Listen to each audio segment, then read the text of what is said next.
Sir, ஒருவர் பணம் சம்பாதிப்பதற்கும் அவர் வாழுகின்ற வீட்டினுடைய வாஸ்து முறைக்கும் தொடர்பு இருக்குதா? ஒருவேளை அந்த மாதிரி வாஸ்து பிரச்சனை இருந்தால் வாஸ்துக்கு ஏற்ற மாதிரி அவருடைய வீட்டை இடித்து அல்லது எந்த பாகம் சரியில்லையோ அதை இடித்து மாற்றி கட்டினால் இந்த முறை மாறுமா? அப்போது ஒருவர் பணம் சம்பாதிப்பதற்கு அவருடைய வீட்டினுடைய வாஸ்து இலக்கணம் எப்படி இருக்க வேண்டும், எப்படி இருக்கக்கூடாது அப்படிங்கிறத பற்றி உங்களுடைய கருத்து சொல்லுங்கள் டாக்டர். பணம் சம்பாதிப்பதற்கு வாஸ்து இலக்கணம் எப்படி இருக்குன்னு சொல்லி பெரிய சப்ஜெக்ட் சார், பெரிய சப்ஜெக்ட். இருந்தாலும் சுருக்கமாக சொல்லுவோம். வாழ்க்கையில் ஒரு மனிதனுக்கு அடிப்படையான தேவை பணம். அந்த பணம் ஒரு மனிதனுக்கு அதிகமாக இருக்கும், ஒரு மனிதனுக்கு பற்றாக்குறையாக இருக்கும், ஒரு மனிதனுக்கு வரவுக்கும் செலவுக்கும் சரியாக இருக்கும். பெரும்பாலும் இந்த 3 கேட்டகரியில் அடைச்சிடலாம். வரவுக்கு அதிகமாக இருக்கிறது, வரவுக்கும் செலவுக்கும் சரியாக இருக்கிறது, வரவுக்கே அடிப்படை தேவைகளுக்கே அல்லாடி கட்டுறது. இது பெரும்பாலும் இந்த 3 கேட்டகரியில் நம்ம வச்சுருக்கோம். சரி, இந்த 3 கேட்டகரியுமே பணத்தை சம்மந்தப்பட்டது. இந்த பணம் வருவதற்கும் நாம் தங்கி இருக்கின்ற வீட்டுக்கும் நாம் வேலை செய்கின்ற இடத்துக்கும் சம்மந்தம் இருக்குது.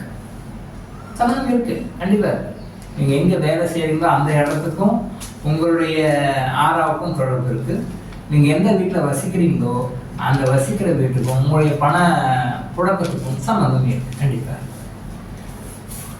இப்போ இது எப்படின்னா, நீங்கள் நல்லா சுகப்படணும், பணத்தால் நல்லா செல்வமாக வசதியாக இருக்கணும் அப்படின்னும் பொழுது உங்களுடைய கர்மம் அந்த மாதிரியான ஒரு இடத்துல கொண்டு போய் உங்களுக்கு ஓகே. அது சொந்த வீடாகட்டும், வாடகை வீடாகட்டும், அந்த இடத்துல போய் இருக்க வைக்கும். ஸோ வீட்டினுடைய அமைப்பு கண்டிப்பாக நம்மளை பாதிக்கும். ஏன்னா வீட்டினுடைய அமைப்பு எப்படி நமக்கு பாதிக்கும், இது சயின்டிஃபிக்காக ப்ரூவ் பண்ண முடியுமா? இப்போ நிறைய அதை சயின்டிஃபிக்காக ரிசர்ச் பண்ணி அதை ப்ரூவ் பண்ணிட்டு இருக்காங்க. பணம் சம்பாதிக்கிறதுக்கும் வீட்டுக்கும் என்ன? இப்போ இந்த பிரபஞ்சத்தில் முழுவதுமே நமக்கு தேவையான எல்லா விஷயங்களும் இந்த பிரபஞ்சத்தில் இருக்குது. பணமும் இருக்குது, மற்ற எல்லா விஷயங்களும் என்னென்ன வேணுமோ எல்லாமே. அதாவது கடவுள் ஒரு குழந்தையை பிறக்க வைக்கலாம் அப்படின்னும் போது அந்த குழந்தை பிறக்கிறதுக்கு முன்னாடியே அதனுடைய தாய்கிட்ட அது தேவையான பாலை உற்பத்தி பண்ணிட்டு தான் பிரசவம் நடக்க வைப்பார். இந்த கடவுளுடைய விஷயங்கள் நல்லா தெளிவாக புரிஞ்சுக்கணும்னா, ஒரு உயிர் இந்த பூமியில் ஜனிக்க போகுது, ஒரு தாய் வயிற்றில் குழந்தை ஜனிக்க போகுது. அந்த தாய் கர்ப்பம் தரித்து குழந்தை டெலிவரி ஆகிறதுக்கு முன்னாடி அந்த தாய்க்கு தேவையான பால் உற்பத்தி ஆகிடும். அந்த பால் உடனே உற்பத்தி ஆன பிறகு தான் குழந்தை டெலிவரி ஆகும். இன்னைக்கு குழந்தை பிறந்த பிறகு தாய்ப்பால் பத்தலைன்றது அது வேற சமாச்சாரம். அது டியூ டு அவர் இக்னரன்ஸ், நம்ம தப்பு, அது சப்ஜெக்ட், அது வேற. ஏன்னா நிறைய பேர் இன்னைக்கு அது நிறைய ஹார்மோன் இம்பேலன்ஸ், நிறைய லைஃப் ஸ்டைல் சேஞ்சஸ் நிறைய தப்பாக பண்ணுறதுனால இப்போ பிறந்த குழந்தைகளுக்கு தேவையான பால் கிடைக்கல. குட்டி பால், பாட்டில் மில்க்கு, டப்பா மில்க்குன்னு போயிடுறாங்க. அந்த சப்ஜெக்டை அப்புறம் பார்ப்போம். இப்போ நாம் என்ன சொல்லுவோம், ஒரு குழந்தைக்கு பால் வேணும், அந்த பாலை அம்மா கிட்ட கொடுத்துட்டு தான் குழந்தை டெலிவரி பண்ணுறார் கடவுள். அப்போ ஒரு மனிதன் பூமிக்கு வந்தான்னா அவனுக்கு என்ன தேவை? இந்த பூமி கர்ம பூமி, பணம் வேணும். அப்போ அந்த பணத்தை தேவையான அளவுக்கு படைச்சிட்டு அதுக்குண்டான சோர்ஸனை படைச்சிட்டு மனிதனே படைக்கல. அப்போது நம்ம பாஸ்ட் லைஃப் கர்மாஸில் சுகப்படணும்னாலும் கஷ்டப்படணும், அதுக்கு ஏற்ற மாதிரியான வீடுகள் தான் மாற்றிடும். அந்த பரிகாரங்களை பண்ண முடியுமா? அந்த பரிகாரங்களை பண்ணால் பழிக்குமா? பண்ண முடியும். அந்த பரிகாரங்கள் இப்போது இந்த உங்களுக்கு தேவையான விஷயத்தை கொடுக்கக்கூடிய சக்திகள் இந்த பிரபஞ்சம் முழுவதும் ரவுண்டாக சுற்றிக்கிட்டே இருக்கு. எப்பயுமே 24 hours 365 days இருந்துகிட்டே இருக்கு. உங்களுடைய வீட்டின் அமைப்பு அத்தகைய ஒரு சக்தியை, பண ஈர்ப்பு சக்தி ஈர்க்கக்கூடிய விதத்தில் அந்த கட்டட அமைப்பு இருந்ததுன்னா பணத்தை ஈர்க்கும்.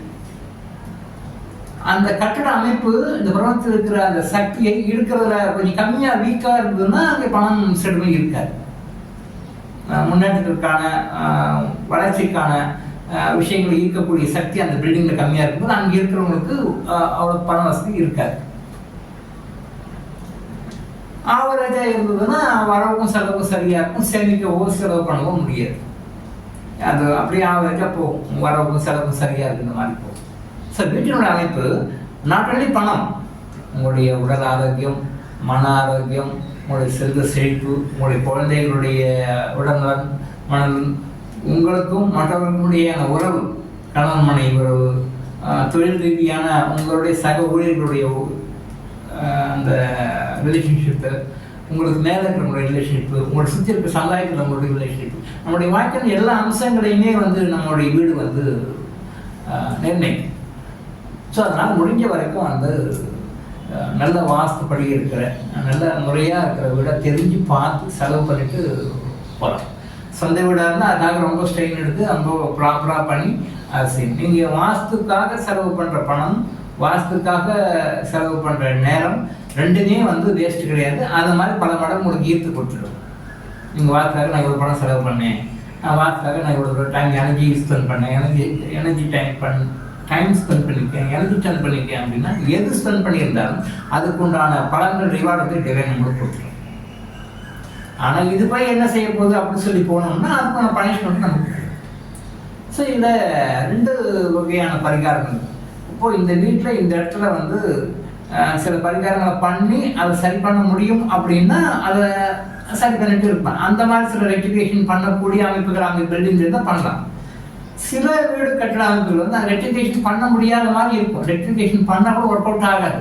அந்த மாதிரி இருந்ததுன்னா டோட்டலாக அந்த இடத்த வித்துறதோ அல்லது அந்த இடத்த விட்டு டோட்டலாக வெளியே போயிருது தான் பெஸ்ட்டு.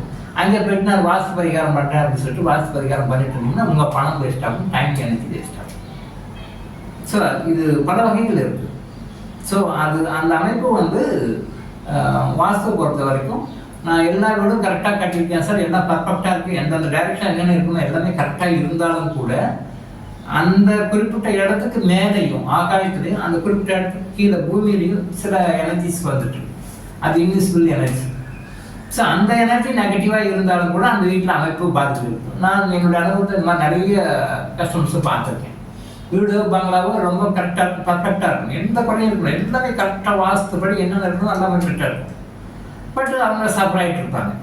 என்னடா அப்படின்னு சொல்லி விஷயத்தை பார்த்தா அவங்க ஜாதகத்திலேயே காட்டும் அவங்க இருக்கிற வீடு சரியில்லை. ஜாதகத்தில் அதுக்கான அமைப்புகள் இருக்கு, அவங்க இருக்கிற வீட்டினுடைய தோஷம் வந்து அவங்களை பாதிக்கும் அப்படின்னு ஜாதகத்தில் இருக்கும். ஸோ அனலைஸ் பண்ணி பார்த்தா அவங்க இருக்கிற இடத்து, அவங்களுடைய ஆஃபீஸ் இடம், அவங்களுடைய வீட்டு இடம் அப்படின்னு பார்த்தீங்கன்னா அந்த வீட்டு இடத்துக்கு மேலே ஆகாயத்தில் இருந்து சில நெகட்டிவ் எனர்ஜிஸ் அங்கே அஃபெக்ட் ஆகிடும். அப்போ அதை வந்து நியூட்ரல் பண்ணணும். அப்போ தான் அந்த இடம் வந்து ஷைன் ஆகும். அந்த பூமியிலேருந்து எனர்ஜி வந்துட்டு அன்வான்ட் நெகட்டிவ் எனர்ஜி வந்துட்டு இன்விசிபிள். ஸோ அதை வந்து நியூட்ரலைஸ் பண்ணி சரி பண்ணணும். ஸோ வாஸ்துன்றது வந்து 8 திசைகளை மட்டும் பண்ண ஒரு விஷயம் கிடையாது. பூமிக்கு மேலேயும் பூமிக்கு கீழேயும் அந்த ஆகாயத்துலேயும் பூமியிலையும் சில நெகட்டிவ் விஷயங்கள்லாம் இருக்குது. அந்த விஷயங்களும் நம்ம பாதிக்காமல் இருக்கான்னு சொல்லி பார்த்தோம் அப்படின்னு சொல்லி சொன்னால் அப்போ தான் நம்ம அந்த வாஸ்து பிரச்சனை முழுமையாக வெளியே வரும். ஸோ எந்த ஒரு விஷயத்தையும் இடித்து பண்ணிவிட்டு கரெக்ஷன் பண்ணிவிட்டு பண்ணலாம்னு ஒரு குரூப். இன்னொரு குரூப்பு அதெல்லாம் இடிக்கலாம் ஒன்றும் வேண்டாம், பண்ண வேண்டாம், நீங்கள் இந்த பரிகாரம் மட்டும் பண்ணால் பரவாயில்ல அப்படின்னு சொல்லி பென்ஷி மாதிரி சில விஷய சாஸ்திரங்கள் சில இதில் சொல்கிறாங்க. ஆனால் நடைமுறை அனுபவத்தில் எப்படி வருது அப்படின்னு சொல்லி சொன்னால் அது முறையாக இருக்கிறது தான் பெஸ்ட்டாக இருக்குது. நம்பர் 1 இப்படி இருக்குன்னா கரெக்டாக அப்படி இருந்தால் தான் கரெக்டாக இருக்குது. அந்த மாடிஃபை பண்ணி பண்ணும்பொழுது எல்லா கேஸ்லையுமே அந்த அளவுக்கு வந்து ஒரு ரெமடி, பாசிட்டிவ் ரெமடி நம்ம எதிர்பார்க்குற ரெமடி கிடைக்கிறது. நம்ம என்னதான் அட்ஜஸ்ட்மெண்ட் பண்ணி இப்படி மாற்றி டேரக்ஷன் போகிறோம் மாற்றி பண்ணாலும் கூட நடைமுறை ரீதியாக வந்து 100% பலன் கொடுக்குதானா கொடுக்கல, அட்லீஸ்ட் ஒரு 5 to 10% குறையும். மேக்ஸிமம் அதை பற்றி வந்து 90% தான் இருக்கும். ஒரு 10% வரலாறு பெருசாக. ஸோ அப்போ அந்த இடத்தை பொறுத்து, உங்களுடைய கட்டிடத்தை பொறுத்து, உங்களுடைய ஆஃபீஸை பொறுத்து, உங்களுடைய தொழிற்சாலையை பொறுத்து அந்த இடத்துல இருக்கிற அந்த எனர்ஜியை வந்து கரெக்டாக அனலைஸ் பண்ணக்கூடிய வாஸ்து நிபுணர்களை நீங்கள் அணுகி அவங்களுடைய துணையோட நீங்கள் அதை என்ன பரிகாரம் பண்ணணும் செஞ்சீங்கன்னா அதனால் நீங்கள் ஒரு நல்ல பலன் கிடைக்கும். கண்டிப்பாக நீங்கள் அந்த வீட்டில் வசிப்பதன் மூலம் உங்களுடைய பணத்தேவை மட்டும் கிடையாது, உங்களோட வாழ்க்கையில் எந்த பிரச்சனைக்கும் உங்கள் வீட்டுக்கு சம்மந்தம் இருக்கும். வாட்டர் இந்த ப்ராப்ளம் யூ ஆர் சஃபரிங், அதுக்கு உங்கள் வீட்டுக்கு கண்டிப்பாக ரிலேட்டிவ் டெஃபரெண்டாக இருக்குது. ஸோ அந்த முறையான வாஸ்து நிபுணர்களை அணுகி முறையான வாஸ்து பரிகாரங்களை சரியாக நீங்கள் செய்யும் பொழுது உங்களுடைய துன்பங்கள் அனைத்தும் விலகும்.